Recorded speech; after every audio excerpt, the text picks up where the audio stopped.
Nilgün Hanım hoş geldiniz. Hoş bulduk.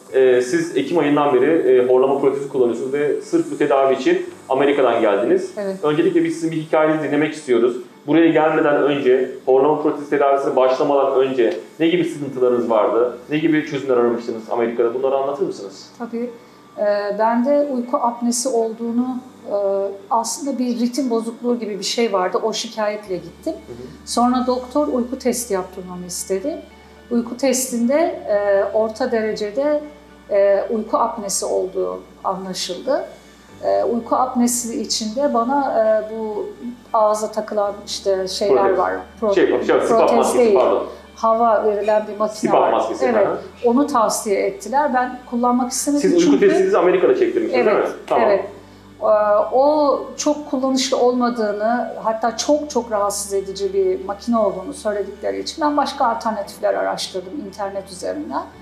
Sonra Amerika'da işte bu protezleri duydum. Birkaç doktorla temasta bulundum. İstedikleri rakamlar gerçekten korkunçtu. Yani bahsettiğim $10.000 kadar çıkıyor yani bu. Evet. Öyle olunca ben Türkiye'ye gelip yaptırmayı tercih ettim. Yine araştırdım. İşte sizin adınızı buldum. İlk aramada aslında buldum. Baktım hasta şeylerine falan da, videolarını da izledim. Geldim. İyi ki de gelmişim yani. O zamandan bu zamana gayet iyi. Evet. Uykularım düzgün. Amerika'da tedavi olmayı çok düşünmediniz. Yok. Çünkü bir de doktorlar orada randevu çok geç veriyorlar. Yani maddi olarak da çok fazla. Ben burada tercih ediyorum yani. Evet. Bir de gerçekten çok memnun kaldım, evet, sizden. Peki protezi kullanınca ne gibi şeyler değişti hayatınızda? Daha dinç kalkıyorum. Bu belli bir şey yani. Çok yorgun kalkıyorum uyku apnesinden dolayı. Kendim de farkına varıyorum çünkü nefesim kesildiğinde böyle sıçrayarak uyanıyordum yani. Evet. Şimdi o yok yani. Evet. O yok.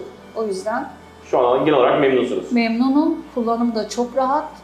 İlk başlarda bir ağrı yaptı çenemde. Evet, bir adaptasyon evresi oluyor. Evet, ama sonra tamamen geçti.